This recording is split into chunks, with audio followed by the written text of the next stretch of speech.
tardes. ¿Se oye bien? ¿Se oye? Sí. Bueno, muy agradecida sobre todo de que estéis aquí de corazón, porque pensaba que iba a estar vacío. Sinceramente venía yo digo, a ver quién viene hoy, después de tantos cambios como ha habido, pero bueno, pues agradecidísima de que estéis aquí. Yo no soy la estrella es Pilar, que es la que ha sufrido realmente. Estoy aquí, tengo que esperar a que ella hable, porque dice, yo estoy nerviosa y prefiero que hables tú primero, así que... bueno, pues yo estoy aquí, eso, también agradecer al Ayuntamiento que nos ha cedido las instalaciones. Ayer vimos también en la película del maestro que prometió el mar, que magnífica película, sensible, y todo lo que vamos a contar pues tiene relación también con esa película, ¿no? Yo, ante la dificultad de encontrar familiares, pues recurrimos incluso a Caridad Ruiz, que fue maestra de la Algaida, pero creo que no tenían hijos, no hemos podido encontrar nadie. Otro maestro que también fue fusilado, que era José Franco. La familia sí que la tenemos localizada, pero vivían en Granada, los nietos no podían venir porque estaban trabajando, en fin, las cosas que pasan.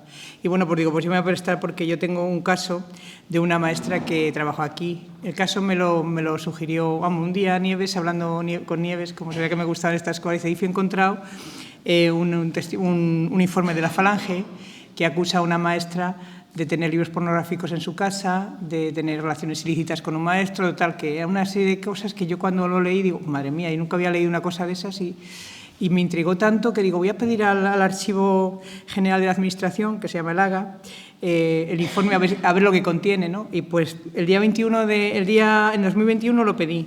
Y me hicieron enseguida, me hicieron llegar todo este papeleo, que lo he fotocopiado porque es mejor verlo en papel, ¿no? que en el ordenador. Lo tengo también aquí para que lo veáis algunas cosas, porque sobre todo ver su letra y ver cómo que te llega el alma de esa mujer como diciendo, hay alguien que se ha interesado por mí, ¿no? Y esto lo sacas y lo ves aquí, ¿no? Una persona que se ha interesado por mí, le hemos sacado el alma aquí. Yo hasta me he emocionado, ¿eh? Cuando he visto lo que escribía ella y lo que decía. Una sensación que, bueno, que yo casi ya me considero familiar de ella. Así que por eso hice este pequeño informe para hoy. Lo tenía ya medio preparado, pero bueno, para hoy lo he preparado un poquito mejor, ¿no? Pues María del Socorro, esta mujer se llama María del Socorro del Río Acebo y nació en 1902 en Madrid, justo cuando comenzaba el siglo XX. Es decir, que en 1936 contaba 34 años de edad y estaba soltera en aquel momento. No sé si se llegó a casar, eso no lo sabemos, ¿no? Pues quiero hablaros un poquito también primero del telón de fondo de aquella época tan convulsa, pero centrándome también en el periodo republicano y en los objetivos que este gobierno pretendía a través de la educación. Entre 1931 y 1933, el ministro Marcelino Domingo, director de primera enseñanza, y Rodolfo Llopis, sobre todo este último, pusieron en marcha una ambiciosa reforma de la formación docente que pretendía desprenderse de los maestros mediocres y dotar a la recién nacida república de la mejor generación de maestros. Así emprendió la misión de formar a nuevos maestros y maestras que cambiarían la rancia escuela española hasta entonces. Las propuestas que se abordaron siguen aún debatiéndose en la actualidad. Así, con nuevas promociones de maestros y maestras y reciclando concursillos a los que ya estaban, emprendieron esta reforma para atender miles de escuelas que se estaban construyendo. Y ahí podemos situar a María del Socorro, poniéndose al día con las nuevas pedagogías que se querían implantar y con los objetivos que se querían conseguir. Hoy equivaldría a una escuela igualitaria, sin discriminación por ningún concepto, ni clase ni sexo. Aunque ella estaba en una escuela que se llamaba de niñas. Se ve que no pudieron hacerlo todavía en la escuela, ya os lo diré luego después. También sin religión y ni religión de nadie. La única manera de conseguirlo era mediante la escuela pública estatal. En esos años, destinada a la Escuela Nacional de Niñas número 3 de la calle Bolsa 34 de San Lucas de Barrameda, donde también tenía su vivienda, es donde fue destinada, ¿no? Las maestras de la República participaban de forma comprometida y valiente en el desarrollo de este proyecto. Representaban el modelo de mujeres modernas e independientes. Eran las responsables, en buena medida, de la construcción y difusión de la nueva entidad ciudadana, al educar al alumnado en sus valores de igualdad, libertad y solidaridad, tanto a través de la transmisión de los contenidos en las aulas como, sobre todo, con el ejemplo personal. Fueron pioneras en procesos de innovación y prácticas pedagógicas que abrían las aulas a una metodología activa y participativa. Por todas estas causas, la represión posterior cargó contra ellas. El 20 de febrero del 36 gana el Frente Popular. Tras un gobierno de derechas en el Ayuntamiento de Sanlúcar, fue elegido alcalde Bienvenido Chamorro y algunos maestros como Luis González Sagún formaron parte de la gestora que se creó. Siendo nombrado este señor, que luego os diré por qué lo nombro ahora, Luis González Sagún, fue primer teniente de alcalde, militante de Izquierda Republicana. La verdad es que muchos maestros estaban también comprometidos con estas ideas republicanas, casi todos los maestros, y después os voy a contar eso porque nombro yo a este hombre en este momento, ¿no? El 16 de julio del 36 se va a Madrid, Socorro, se va a pasar las vacaciones estivales porque, claro, su madre era de Madrid, era una mujer ya mayor, anciana, y ella acostumbraba en el verano pasarse allí las vacaciones, ¿no?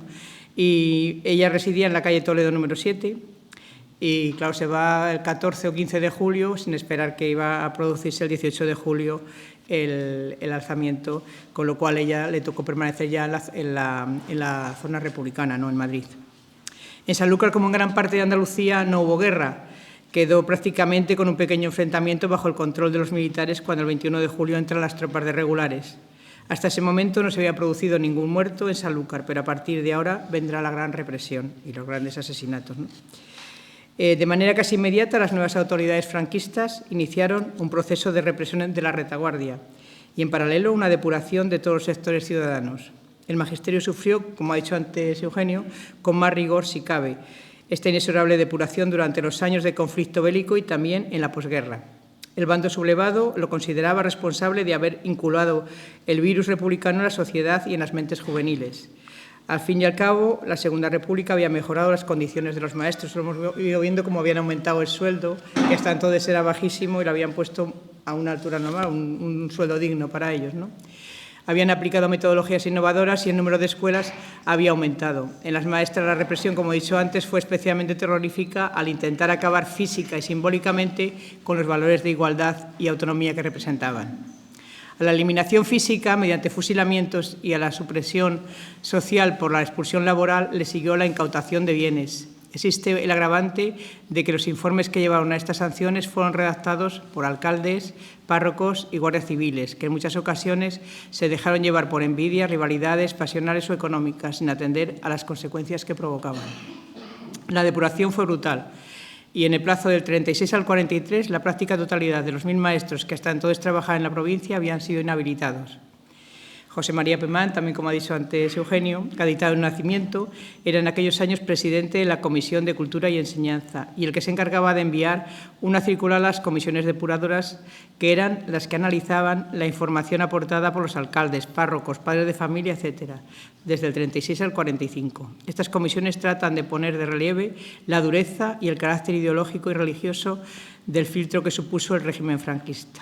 Voy a poner unos informes, a ver si lo encuentro aquí, el 45.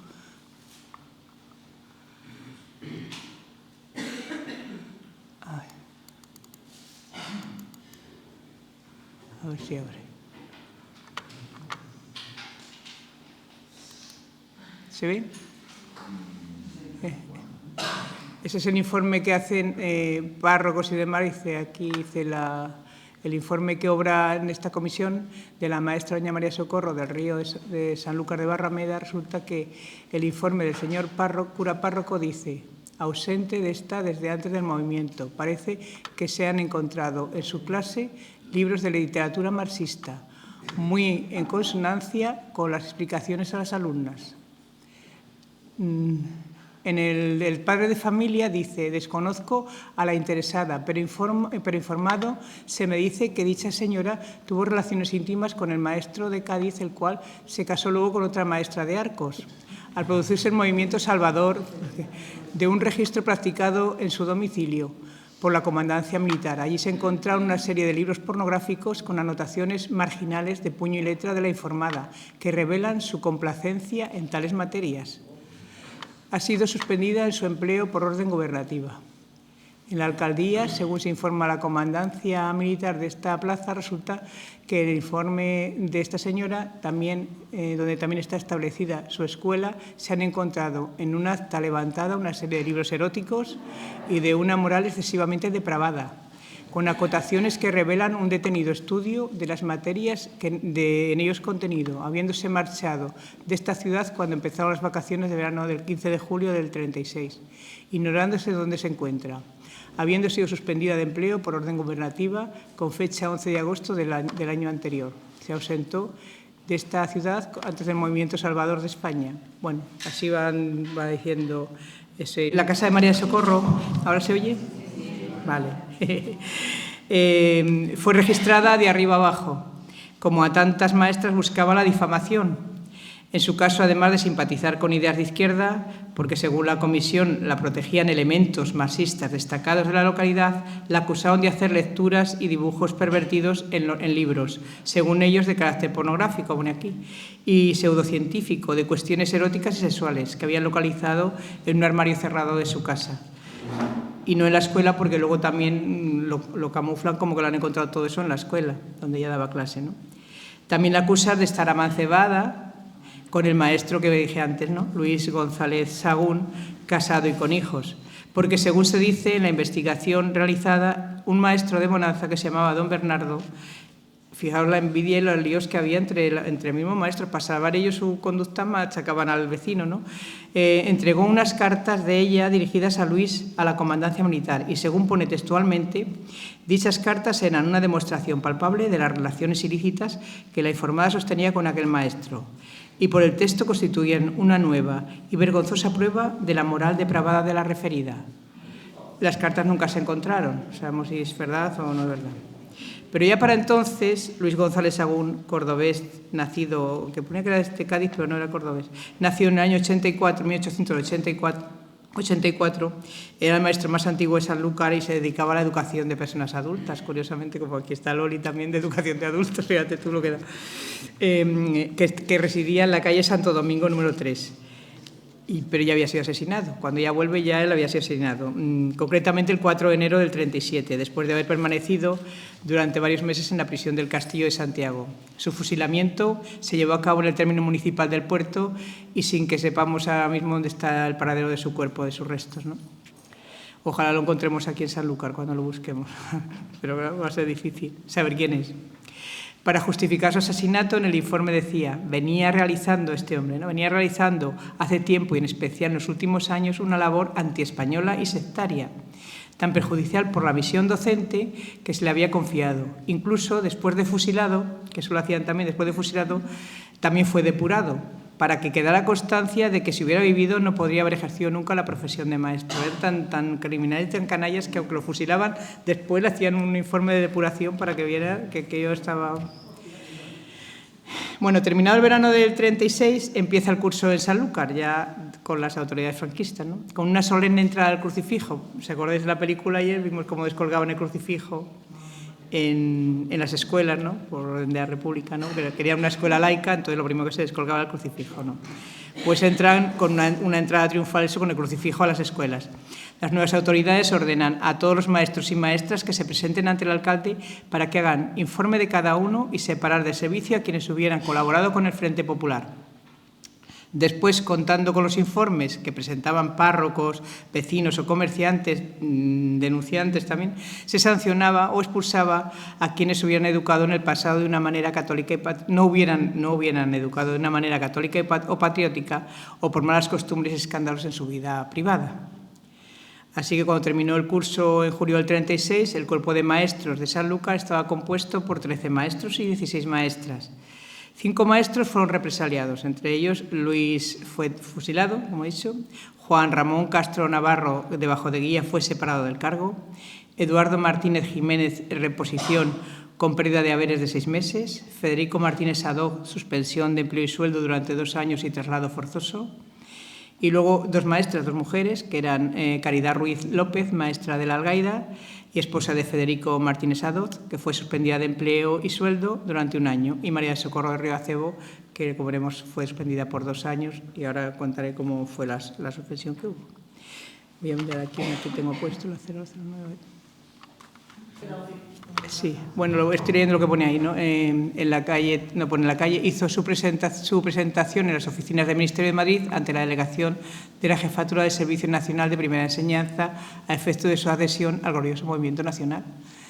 Claro, cuando esto termina ya tienen que vivir. Se presentan y dicen, bueno, me adhiero a lo que sea, ¿no? Eso lo hace el 25 de abril. Sabéis que el año de la victoria fue el 1 de abril, pues el 25 de abril se presenta ya al Ministerio del 39 para adherirse al glorioso movimiento. He firmado el año de la victoria, lo que más. Sí. Triste para mucha gente tener que hacer todo esto, pero lo tuvieron que hacer. Como he dicho yo, había que vivir como sea en este nuevo estado implantado por la dictadura y se encuentra con estos vergonzosos informes. Tengo la declaración jurada que tuvo que hacer el 24 de abril del 39 conforme al decreto del 21 de enero del 39, donde declara las preguntas que hacen y que voy a leer alguna de ellas para que veáis las contestaciones que ella da, ¿no? Dice, si presentó unas preguntas, si presentó adhesión y en qué forma lo efectuó al gobierno marxista con posterioridad del 18 de julio, en qué fecha y en qué circunstancias, especificado también si lo hizo de forma espontánea o en virtud de alguna coacción. Y contesta, obligada, presenté la solicitud de reingreso el 3 de mayo de 1937. Tiene que renegar de todo, claro. Luego pone, si presentó algún servicio bajo el mando de los jefes marxistas que suponga acatamiento a los mismos. En caso afirmativo, ¿qué servicios, por cuánto tiempo y por qué motivo, indicando los destinos y ascensos obtenidos, haberes o cualquiera de otra clase de monumentos percibidos desde que se inició el movimiento? Dice, el 9 de septiembre del 36 y previa presentación en la inspección de primera enseñanza, se me adjudicó provisionalmente la Escuela de Niñas de la calle Amparo número 94 de Madrid, cargo que desempeñé hasta el 15 de septiembre, que fui destinada a la Delegación de Colonias de Valencia, orden que no cumplí por miedo a la expatriación. Voy a continuar aquí, a ver.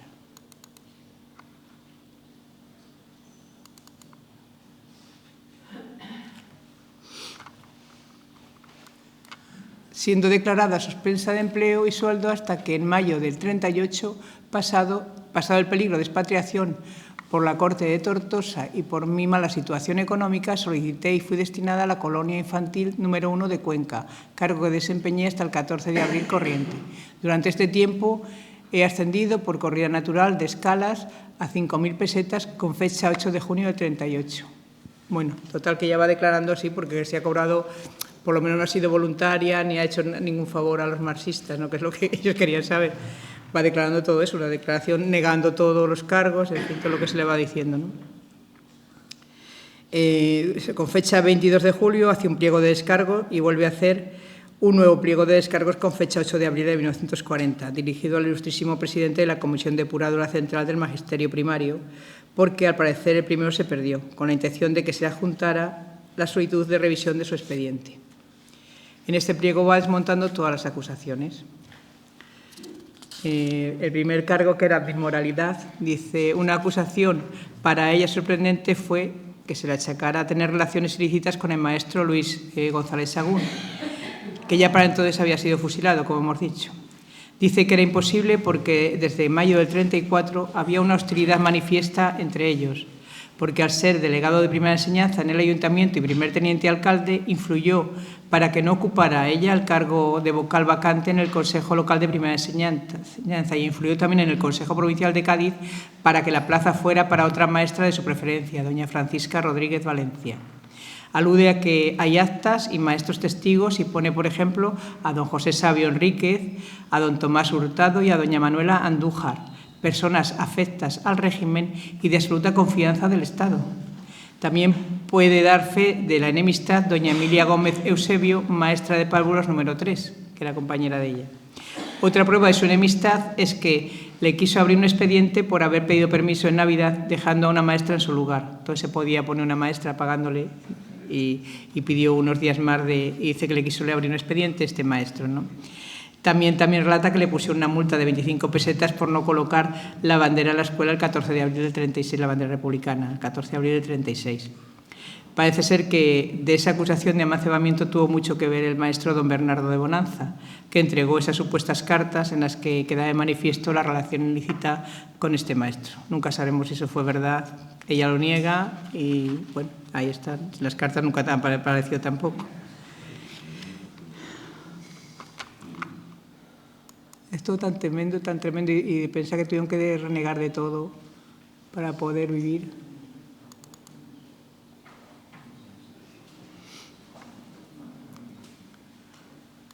Este es un certificado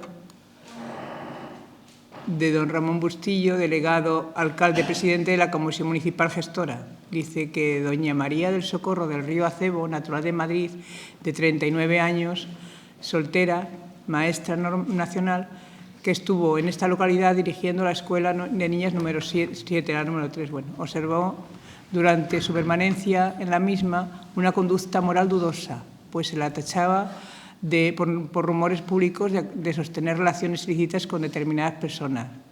No aparecía inscrita en los partidos de Frente Popular ni en las sociedades de asociación de carácter político.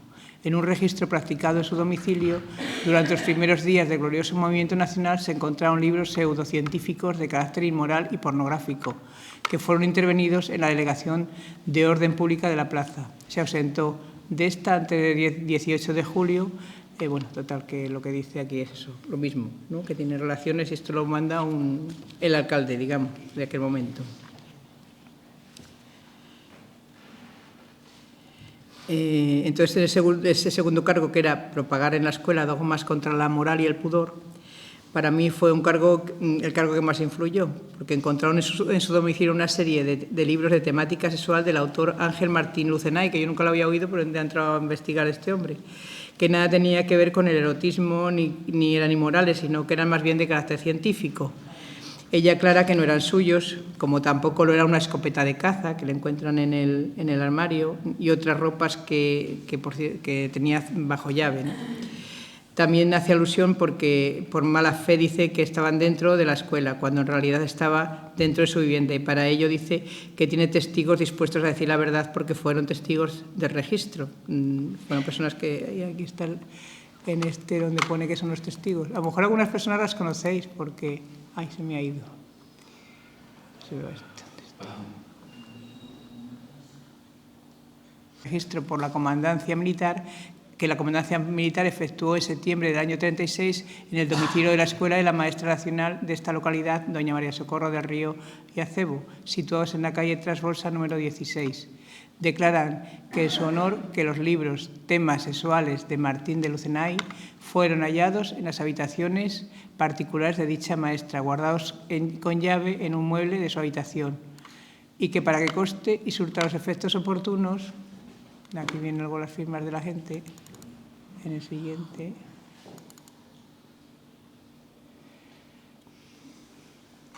lo firman aquí los testigos, lo firman el día 29 de julio de 1936, testigo Dolores, no sé qué ponía ahí, Dolores Román Rodríguez parece, y Bernarda Rodríguez Gálvez. Esos fueron los testigos de que estuvieron en el registro y que vieron que no estaba en la escuela, sino en la... Aquí, mira, todas las firmas que vienen. Dice, los que suscriben, vecinos de Sanlúcar de Barrameda, provincia de Cádiz, hacen constar que por haber sido discípulos de la maestra nacional en ejercicio de esta ciudad, doña María del Socorro de Río Acebo, pueden afirmar que ni en la escuela ni fuera de ella han podido notar nunca acto alguno que no se ajustara a una conducta intachable en las órdenes moral, civil, político y religioso. Asimismo, manifiestan que sus enseñanzas en la escuela se han ajustado siempre a las normas educativas e instructivas, sin que haya hecho ostentación de ideas marxistas ni tendencia izquierdista en ninguna clase. Y para que conste, pues firman esto en el día de 1939, en el 39. Año de la Victoria, como es el año de la Victoria. Todo Salvador Ramos, Rosario Buzón, bueno, todo hay un montón ahí. Hay otra firma aquí de más gente. Seguramente si veis las firmas, algunos a lo mejor la conocen, a sus padres o sus abuelos. Manuel Gómez, Concepción Montalbán, Ayar, que era la cantidad de todos los padres que había. Y luego también hay una lista de alumnos, todos los alumnos que estaban allí, tiene ahí. Tercer cargo que le cargan es la de ideología marxista. Alega que la censura porque se ausenta de Sanlúcar antes del glorioso movimiento nacional, cuando lo hizo el 14 o el 15 de julio, llegando a Madrid el 16, ignorante de que iba a suceder el 18. Que fue a Madrid a pasar, ella dice que fue a Madrid a pasar las vacaciones con su anciana madre, como hacía todos los años, y que también lo hacían otros maestros, nada sospechosos de ser de izquierdas. Dice ser falso que ella pensara políticamente, como dicen en este tercer cargo, para ello adjunta este pliego de descargo, la declaración que hace el 24 de abril de 39, en la que cita a personas que están dispuestas a responder por ella en Madrid también. Ella también lleva gente de Madrid que pueden responder. Que no ha pertenecido a ningún partido político y que en el año 1937 las autoridades rojas la obligaron a sindicarse y que lo hizo el 12 de febrero en la CNT. Curioso lo que dice de la CNT. Dice que en ese sindicato se refugiaban todos los maestros de derechas y que era un sindicato opuesto al marxismo. Con ello quería demostrar que ella no tenía ninguna ideología marxista, por eso se sindicó en la CNT. También acompaña un certificado de la Junta Municipal del Censo de Sanlúcar por no haber votado, claro, seguramente no estaría aquí apuntada en el registro, y no votó, ni perteneció a ningún partido político y que está dispuesta a declarar verbalmente a cuantas preguntas le quieran hacer. Por no meteros más cosas, ahí si alguno quiere luego ver aquí todos los informes. Estas alegaciones las presenta en Madrid el 8 de abril de 1940 y aquí viene la letra de ella, que me encantó las alegaciones que hace.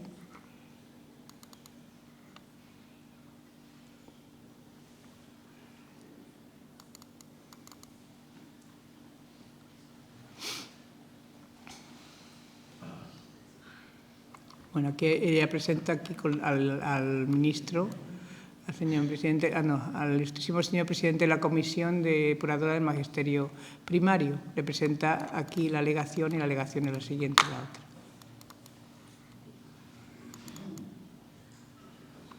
otra.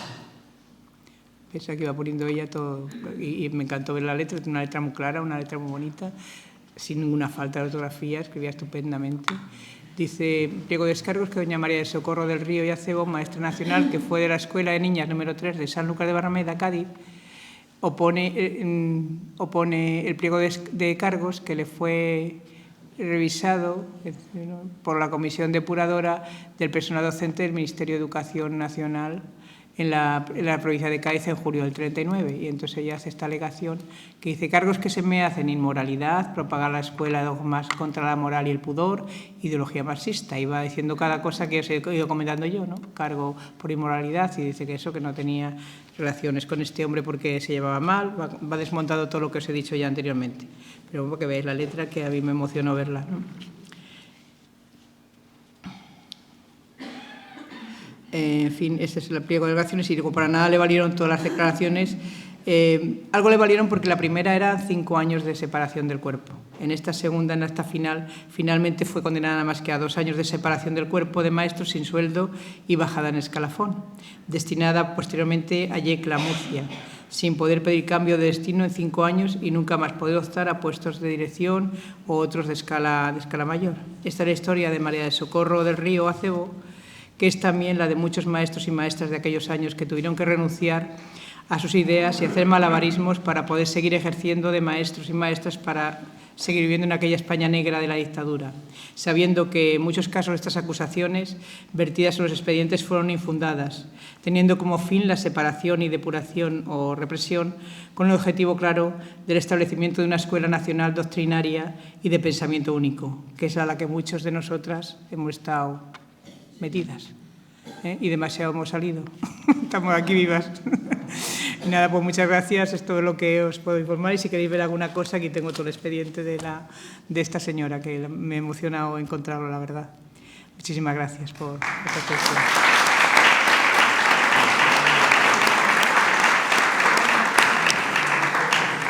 Y ahora os paso ya con Pilar y luego intervienes tú, ¿no, José Antonio? Al final ya, ¿vale? ¿Coges ese micrófono o este mismo, ¿no? Como tú quieras. Galicia, después del golpe del levantamiento de los sublevados, quedó en manos de ellos, lo mismo que parte de Andalucía. Y entonces las condiciones que se dieron, yo creo que fueron muy similares. Por lo tanto, no importa que estas dos historias arranquen en el mismo sitio. Una de ellas con un final trágico, la otra es un canto a la resistencia y al no me doblegarán. La primera historia... Sí. ¿Cuál es la voz? La de Ortigueira. ¿La voz de Ortigueira? Sí. No me es ajena. Era un familiar también. era el marido de la hermana de mi madre. Era maestro, estaba terminando la carrera de Derecho y era objetista. Estaba destinado en un pueblo que seguramente vosotros conoceréis alguno, porque hay un sitio especialmente bello allí, que es la playa de las Catedrales. Es Santa Marta de Ortigueira. Él estaba destinado allí. Era un hombre evidentemente de izquierdas y se marchó de vacaciones el 36 en la tercera columna de Continúa el avance, victorioso. Podéis ver, fueron suspendidos de empleo y sueldo los maestros don Manuel Santeiro, director de la graduada de Sevilla. Este es mi tío político, al que yo no conocí, pero al que quiero rendir hoy aquí un homenaje y no quiero que se hunda en el pozo del olvido. Entonces, este hombre estaba de vacaciones con mi tía en la provincia de Pontevedra y se enteró de que lo habían cesado. Entonces dijo, me voy a La Coruña a ver qué pasa. ¿Quién podía prever lo que iba a pasar? Ahora, a tiempo ha pasado, todo el mundo sabe lo que pasó. Pero en aquel momento nadie era consciente del peligro que se avecinaba. Marchó a La Coruña a ver, supongo que en la Delegación de Educación, Inspección, el organismo que fuera, qué es lo que había pasado. Entonces, ir a La Coruña desde un pueblo de Pontevedra no era como lo vemos hoy. Estuvo y tuvo que hacer allí noche o se tuvo que quedar. Y qué casualidad que cuando estaba cenando apareció un grupo de Falange, una escuadra de Falange, que pasaba para el frente del mismo pueblo donde él ejercía. Él era manifiestamente conocido como un hombre de izquierdas, el cura era el organizador de la Falange.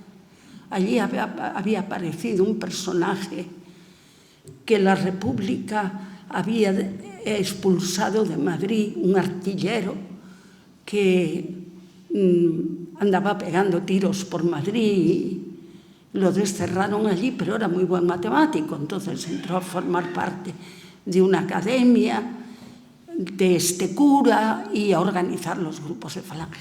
Y justamente él fue el que comandaba aquel escuadrón de Falange. Y aparecieron en la pensión de mi tío, que estaba cenando, y le dijeron, hombre Manolo, vámonos a dar un paseo. Creo que mi tío ya apartó el plato de la comida y no quiso terminar de cenar. Al otro día lo encontraron en la playa de Riazor con 13 tiros por la espalda. Nosotros, por supuesto, ajenos absolutamente a la tragedia. Bueno, nosotros, me refiero a mis padres, a mi familia. Pues no hubiéramos sabido nunca que fue de él, desaparecido. Pero recogieron el cadáver y le hicieron la autopsia en el sitio oportuno. Y 2 de los médicos que le hicieron la autopsia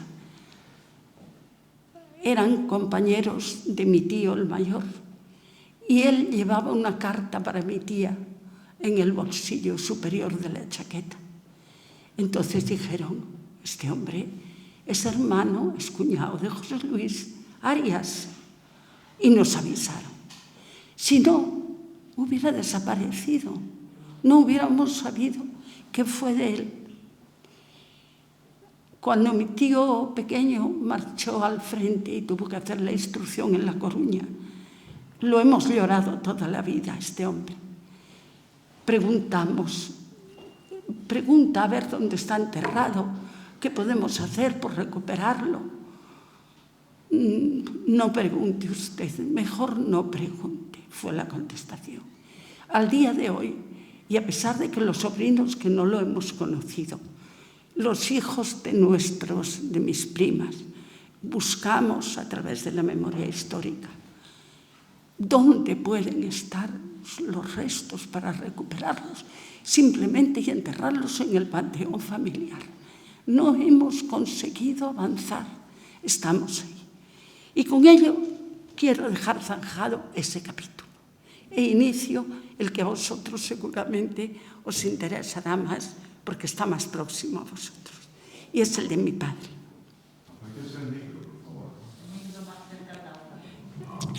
El micro, ahora. Bueno, no sé, yo tampoco tengo una voz muy espectacular, lo siento. Bueno, creo que debéis de saber un poco cuál era el perfil de mi padre. Por eso voy a iniciar, aunque sea un poco largo. Cuando os canséis me decís, Pilar, déjalo para otro día. Y lo dejo, y otro día sigo. Ya que estamos aquí. Ya que estamos aquí, os lo cargáis hoy. Bueno, mi padre era hijo de un labrador de Galicia. Un labrador en Galicia no tiene nada que ver con un labrador en Andalucía. Era una familia que vivían escuetamente. Mi abuela era hermana del cura del pueblo. La familia de la madre de mi padre eran todos curas, seminaristas, y estaban muy vinculados al mundo de la iglesia.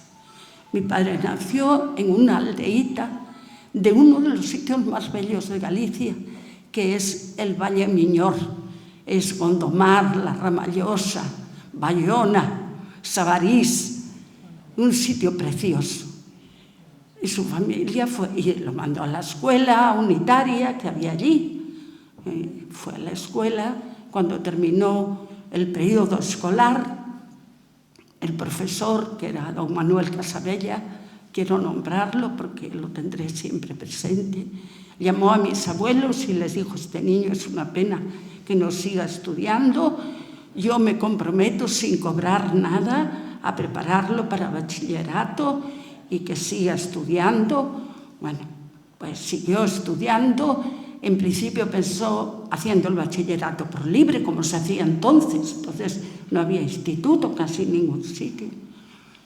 Siguió estudiando, era un estudiante magnífico, decidió en principio hacer medicina, entonces se aprendió alemán. No era fácil aprender alemán en una aldea de Galicia, pero el conde de Gondomar tenía una institutriz alemana y entonces mi padre pactó con ella que si él le enseñaba castellano, ella le enseñara alemán.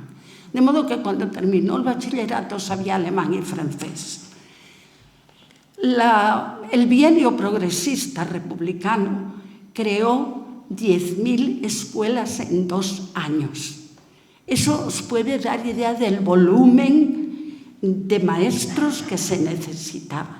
Entonces hicieron que los bachilleres superiores, con un curso de adaptación, en el que me imagino que lo que estudiaban era pedagogía, pudieran opositar a las escuelas nacionales. Mi padre abandonó la idea de hacer medicina porque hubo una muerte de un vecino suyo que fue muy cruenta y aquello lo desanimó. Dijo, no, aquí no, esto no es para mí.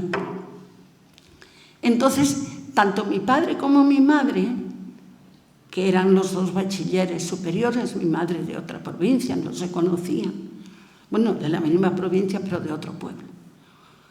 Entonces hicieron oposiciones al magisterio, sacaron plaza los 2, tuvieron sus destinos provisionales y el destino definitivo fue en un pueblecito de la desembocadura del Miño que se llamaba y que se llama El Rosal. Allí nací yo soy nacida en El Rosal. Mi padre decidió seguir sus estudios. Entonces dejó a un pariente suyo en la escuela pagándole la mitad del sueldo y con la otra mitad se marchó a Madrid a estudiar pedagogía. La Facultad de Pedagogía de Madrid era espectacular en aquella época. Las técnicas más modernas de pedagogía se impartían en Madrid. Pero mi padre, además, como tenía que completar el dinero que necesitaba para poder vivir, y sabía francés, se dedicaba a hacer traducciones. Y de esta manera conectó con Alejandro Casona. Se hizo muy amigo de Alejandro Casona y de su hermano. Hasta después de jubilado, cuando el hermano de Alejandro Casona volvió a Oviedo, todavía se escribían con él. Él tenía un interés cultural tremendo y entonces quería pertenecer al Ateneo de Madrid. El Ateneo de Madrid era la crème de la crème. Y Alejandro Casona tiró de él porque sabía que quería. Y para entrar en el casino, en el Ateneo de Madrid, había que llevar 2 padrinos. Los de mi padre fueron Alejandro Casona y el poeta el de Federico García Lorca. Fueron los que avalaron la entrada de mi padre en el casino de Madrid. Allí tomó contacto, evidentemente, con la crema de la intelectualidad. Yo creo que esos años, eso debió de ser sobre el 34, 36. Porque ya os digo que en casa de esto no se hablaba. Nuestra vida era como si estuviera nublada. No se hablaba, no se decía, no se comentaba. Entonces, él tomó también contacto con Julián Besteiro. No creo que personalmente, pero sí ideológicamente. Se adhirió mucho a las publicaciones de Julián Besteiro. Estando en mitad de la carrera, debía estar en tercero o así, se fue de vacaciones a Galicia, como todo el mundo, y se produce el levantamiento. Mi padre de pronto se encuentra que lo movilizan, porque ya tenía 27 años, lo mandan al frente, estuvo en el frente de Castilla, en Toledo, Segovia, por esa zona, durante los 3 años que duró la guerra. Mientras tanto, pues se va a producir todo el proceso represivo, que empieza en el mismo momento en que se declara, en que controlan ya Galicia y controlan lo que le llamaban provincias de retaguardia, así lo denominaban. Entonces empieza la represión y la depuración. En las juntas depuradoras, que en principio es una depuración casi de carácter militar, ¿no? Se hace una cosa con una estructura muy anárquica, muy mal, ¿no? Esa depuración que crean las juntas, por fin, que fue militar, fue un desastre, crean las juntas depuradoras en septiembre del 36, y en esas juntas depuradoras es donde establece lo que ha dicho Isi, los 4 niveles o 5 de depuración que hay para los distintos funcionarios. Y el magisterio cae en el grupo D, ¿no? Ahí es donde está mi padre. Sobre la marcha van creando nuevas fórmulas para el nuevo Estado, con una idea muy clara, que era limpiar de ideologías que no fueran la única, la del movimiento, a todos los que podían ser un elemento perturbador. Evidentemente los curas no, pero los maestros estaban, era la gente que estaba más cerca del pueblo, los que podían transmitir cosas que ellos no querían. Entonces el cura evidentemente no era un problema, el problema era el maestro. Por eso se cebaron sobre el cuerpo de magisterio. Entonces, sobre la marcha van creando a toda prisa desde Burgos una serie de instituciones, como fue el 29 de septiembre del 36, la Junta Técnica del Estado, en donde, que era una especie, de ministerios. En la sección F, esta Comisión de Cultura y Enseñanza fue presidida por Pemán. Y PEMAN, yo me voy a saltar porque sería muy largo establecer todos los criterios que van poniendo en funcionamiento, todo el machaque, ¿no? PEMAN da una circular que es la que me interesaría que pusieras ahora. Me parece que está en primer lugar. Circular del 7 de diciembre del 36.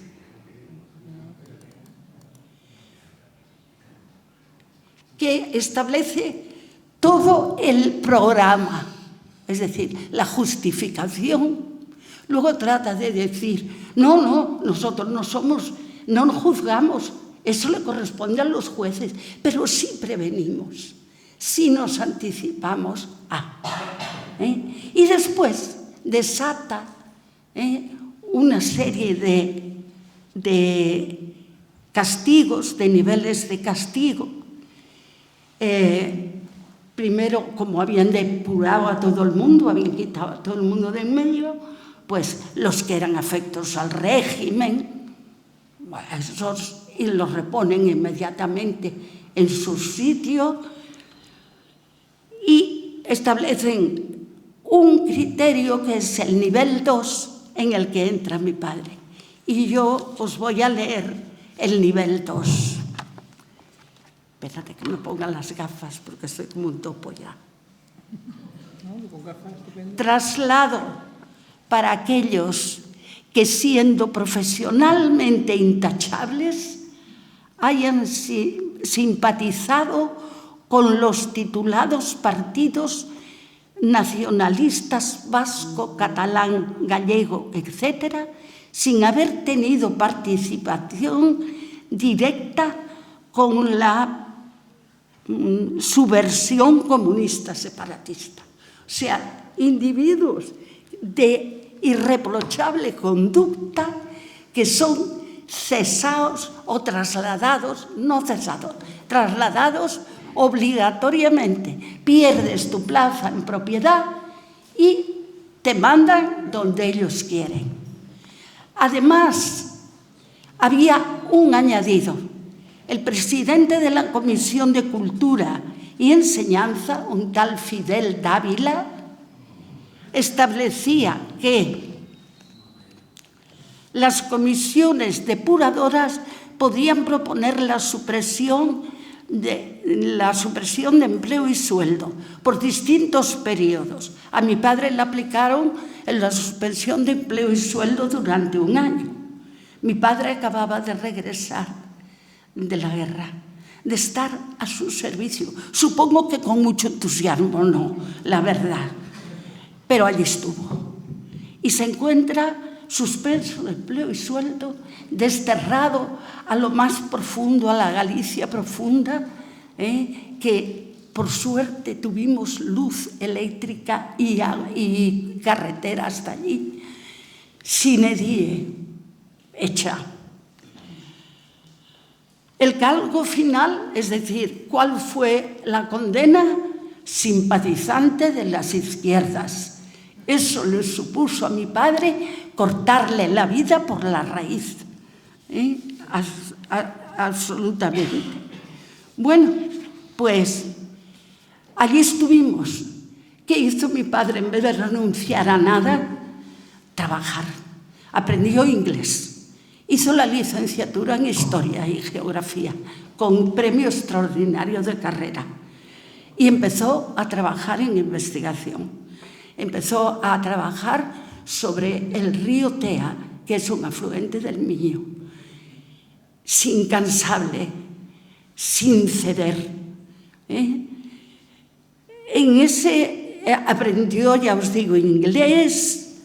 Tomó contacto con un catedrático de geografía de la Universidad de Zaragoza, don Alfredo Floristán, y en su revista geográfica, que era de las pocas revistas científicas de geografía que se publicaban, pues empezó a publicar sus trabajos de geografía. Y siguió durante todo el tiempo, R que R, acumulando.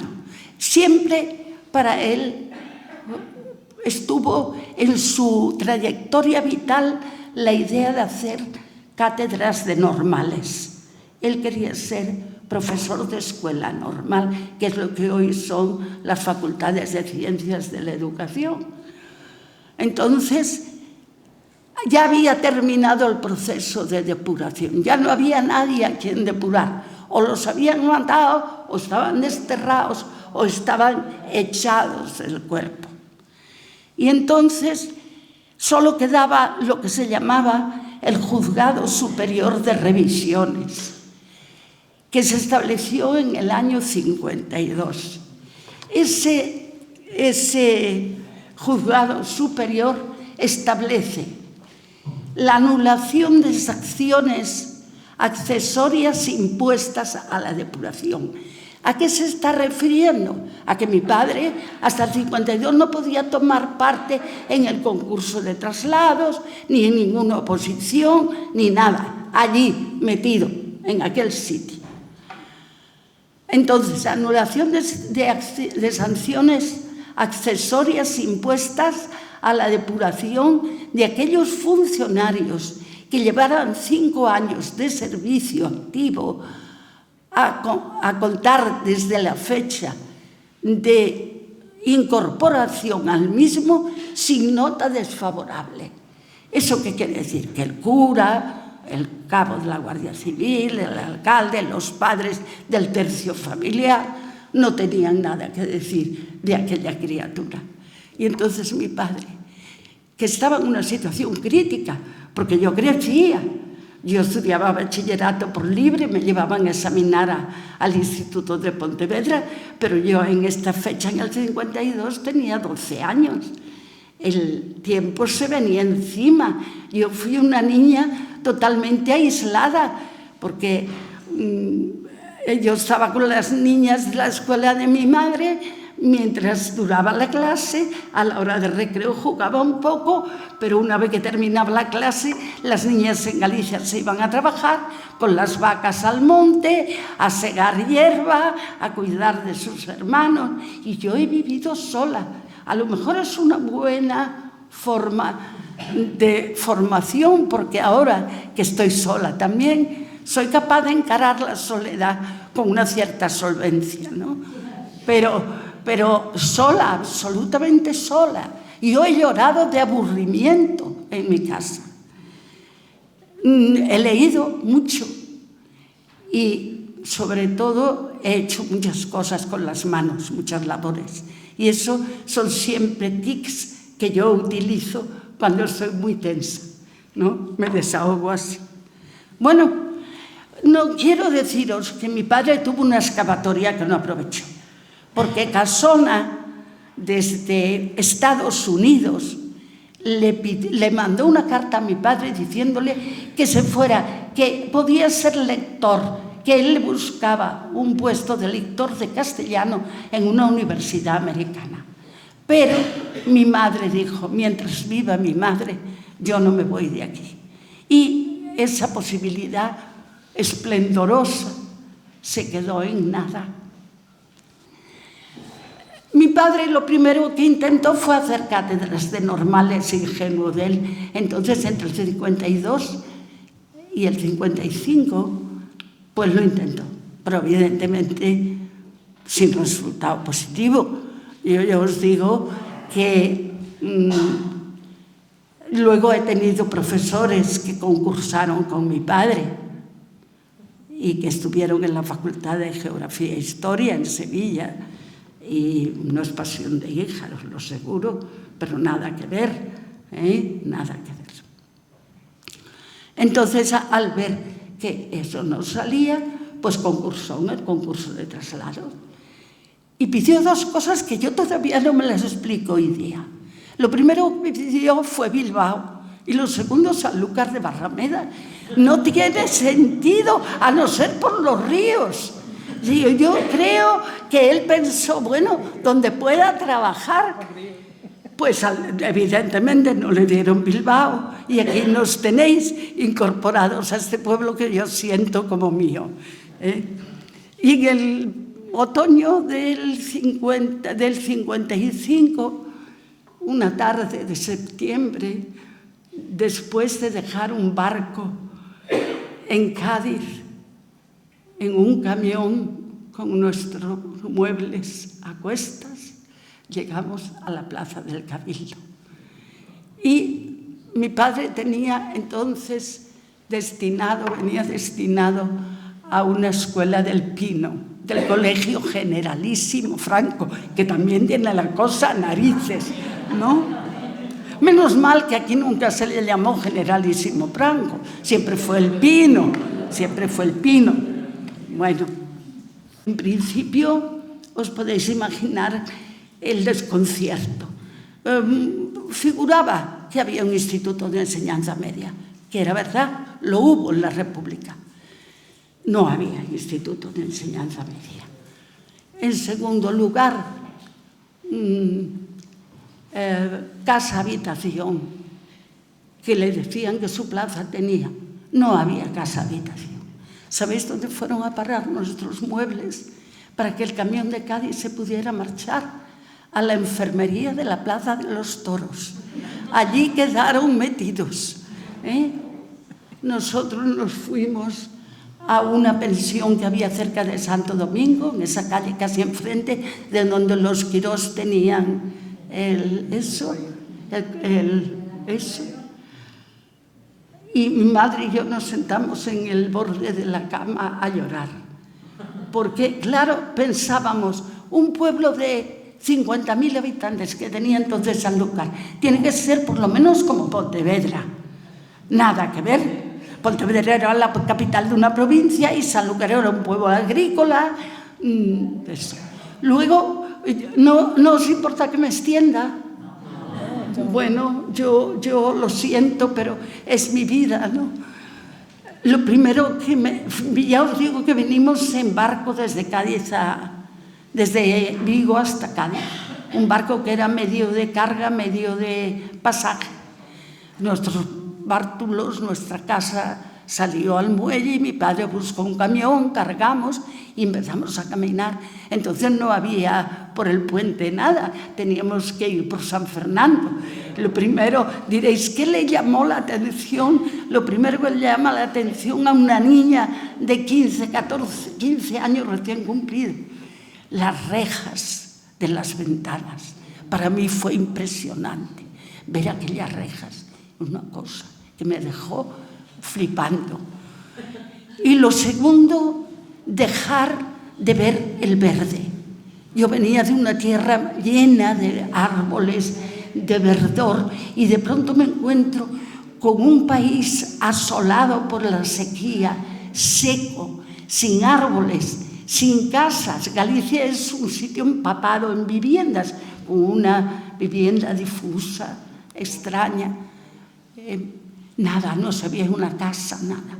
Llegamos a Sanlúcar al atardecer de un septiembre y las luces, lo recuerdo como si lo viera hoy, por la cuesta de Ganao, eran un cable con una bombilla en medio.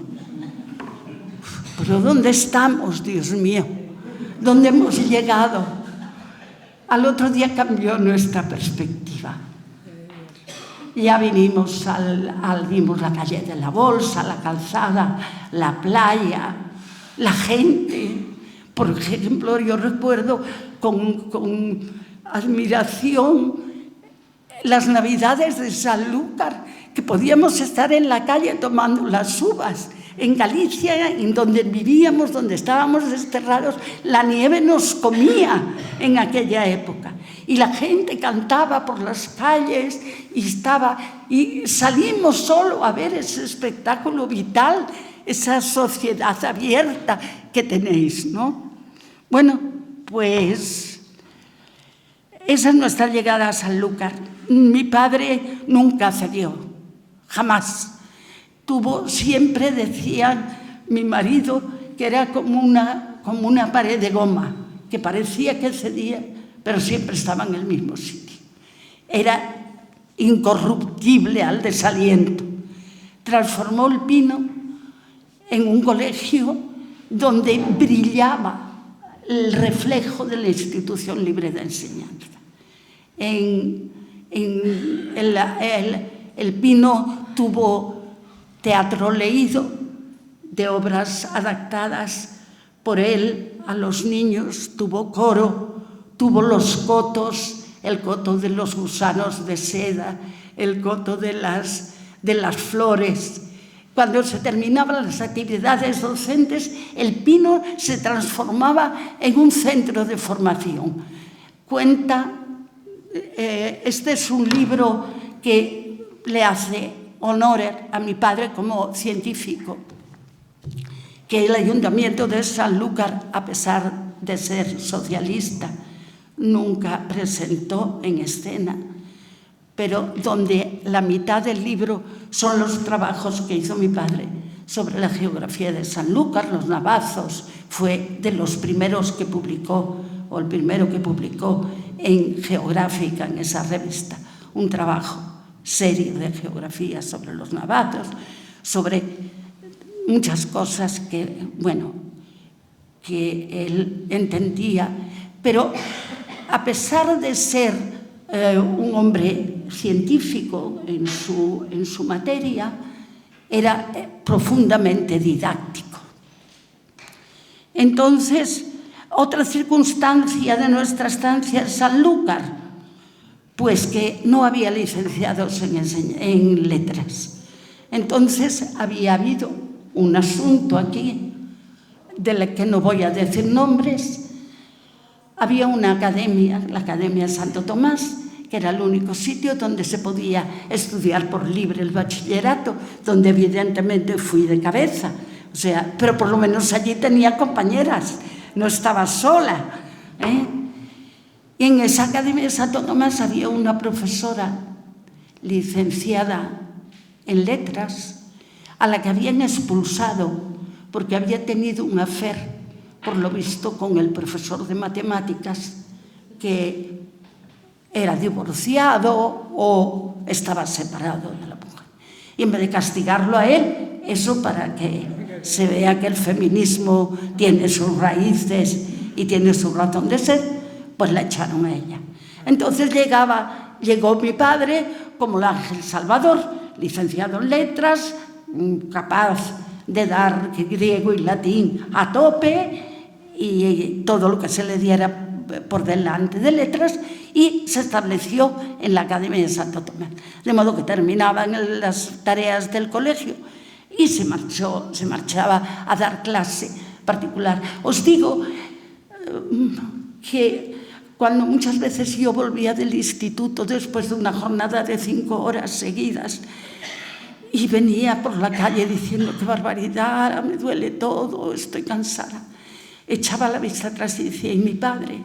Que salía de la escuela y se iba a la academia, y de la academia a la Huerta Grande, y de la Huerta Grande a dar clase a los niños, a los Bozano, por ejemplo, y después todavía tenía gente en casa que recibía clases particulares para oposiciones, para lo que fuera, y jamás se quejó, jamás dijo esto ya está bien, ya no puedo más. Mi madre se reincorporó también, aunque vino cesante, pero se reincorporó, y con el sueldo de los dos me tuvieron a mí en Sevilla, en una residencia, sin faltarme nada, para que pudiera hacer una carrera universitaria. Bueno, eso es el desastre aquel de la pensión, cuando llorábamos las dos en el filo del colchón.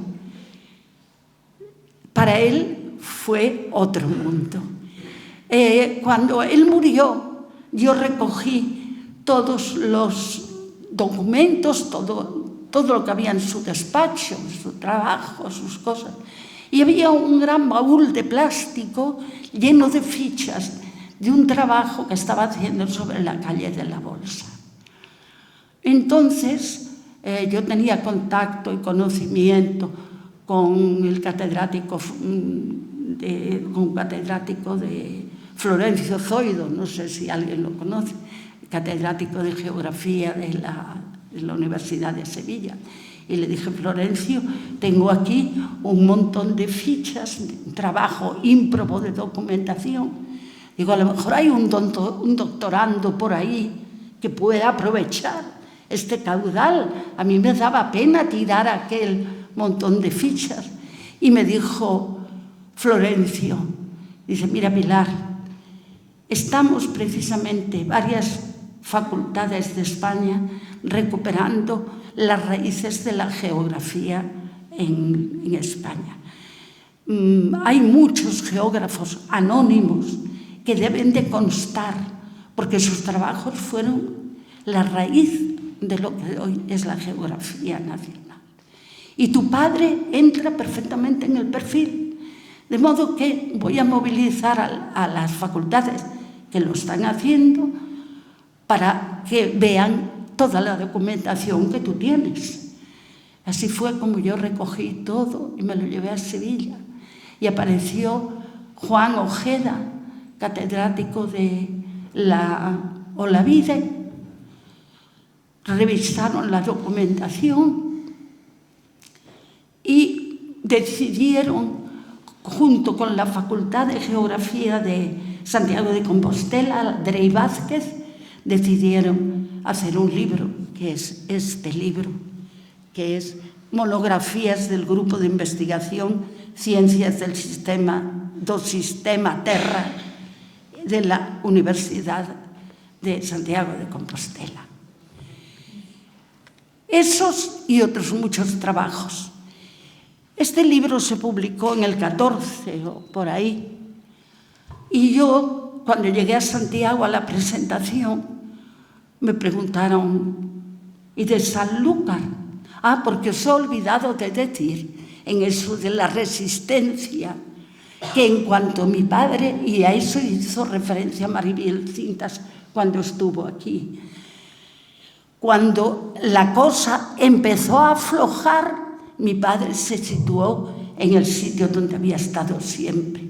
Él nunca había condescendido, pero decidió primero apuntarse a la Plata Junta. No sé si alguno sabe lo que es.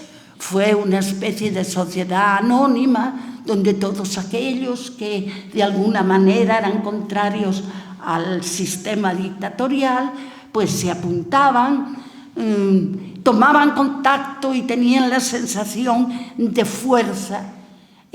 Había gente de derechas y gente de izquierdas. Era el movimiento. Todavía tengo yo el estatuto en casa de la Plata Junta. Y inmediatamente después empezó a organizar el Partido Socialista en Sanlúcar de Barrameda, junto con Rosillo y otros que yo no conozco, pero sé que tenían un pequeño garaje en la calle Trasbolsa, cerca de aquel cine de verano que había o que hubo. Allí se reunió el primer núcleo de socialistas del pueblo. Todo esto quiero decirlo porque este libro, cuando se publicó, fui al ayuntamiento a ceder uno y a pedir que se hiciera un acto en que se presentara el libro, porque el libro, la mitad de él es sobre Sanlúcar de Barrameda. No conseguí absolutamente nada. No se interesaron para nada.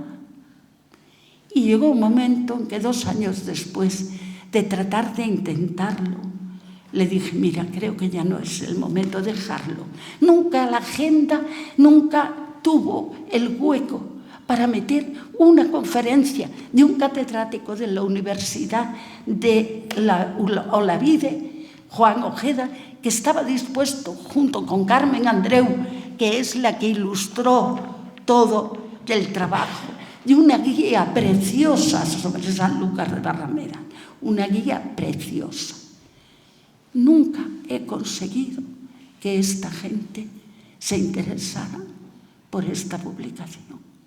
Pero os digo una cosa, mi padre fue muy feliz en Sanlúcar, a pesar de todo. Fue un hombre respetado y lo sigue siendo, sean lo que sean los que estén en el mando, los que dejen de estar. porque fue un hombre capaz de aunar en torno a él muchas ideologías. Quiero decir que mi padre tiene una calle en este pueblo, un callejonzucho, y arriba, horroroso. Pero ese callejón no se lo puso nadie más que el pueblo de Sanlúcar. Ese callejón lo patrocinaron en el barrio Barrameda. Mari Carmen Luna fue muy activista en eso. Y gente de derechas, que todo hay que decirlo, como Fernando Romero Bustillo, que en la farmacia de él era donde se firmaba la gente para que se le pusiera a la calle, y donde llegaba la gente preguntando: ¿aquí es donde se firma para que le pongan una calle a don José?